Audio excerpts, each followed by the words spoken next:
प्रगति तो हो रहा है, ये बिल्डिंग बन रहा है, शॉपिंग मॉल्स बन रहा है, लेकिन हम लोगों को रहने के लिए पता नहीं जगह कहाँ मिलेगा. And the industry wanted markets.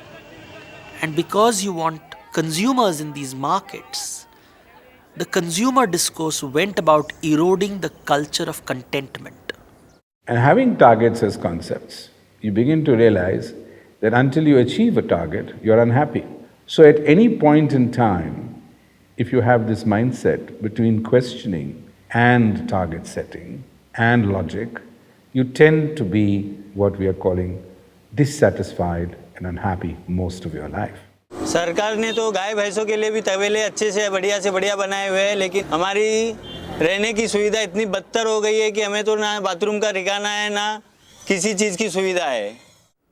So what has the rational discourse achieved? Destruction of the environment, destruction of economies, destruction of cultures. Naturally, we are faced with environmental terrorism, economic terrorism, and cultural terrorism.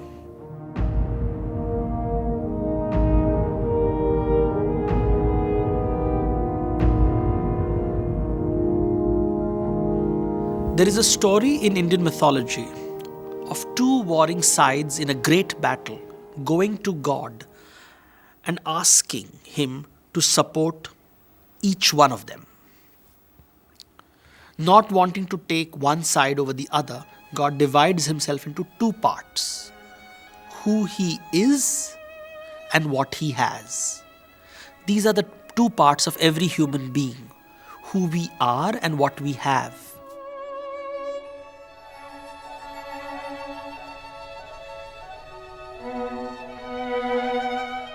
In the Western worldview, you cannot change who you are because you live only once.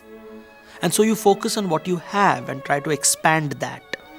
The Alexander way is about moving from being a have-not to a have.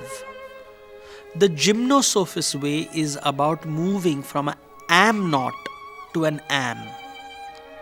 Once we have everything that we need, the point becomes about discovering who we are, or at least then, and figuring out that it is possible to be more inclusive, which means an emotional development, which allows us to look at the world with more generosity and compassion, faith and patience.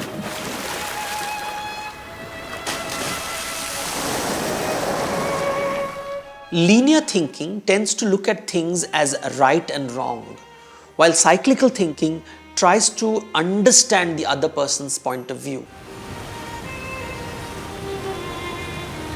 Now imagine a scene where Alexander and Gymnosophist meet a terrorist. From Alexander's point of view, the terrorist is wrong and has to be destroyed. But from Gymnosophist's point of view, there is really no difference between Alexander and the terrorist, because each one is clinging to their point of view and refusing to understand the other's point of view. From the point of view of Alexander, the Gymnosophist is a coward because he's constantly trying to accommodate and make room with the terrorist. And this is where conflict happens.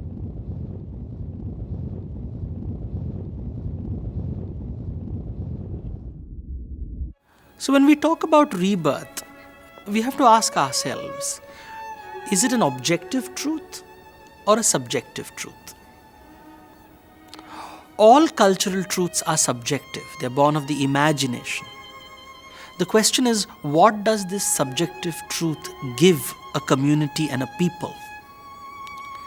When I believe in one life, I want to live it the right way. And there can only be one right way. But when I believe in many lives, I believe there are many ways. There are many ways to live life, and therefore I allow people to live differently. And so implicit in the rebirth discourse is the notion of diversity, which perhaps explains why there is so much diversity in India. And nowhere is this more evident than in the currency note. Let's look at a US currency note. There is only one language on it, English. Let's look at the Euro currency note. There are two scripts, the Latin script and the Greek script. Now look at the Indian currency note.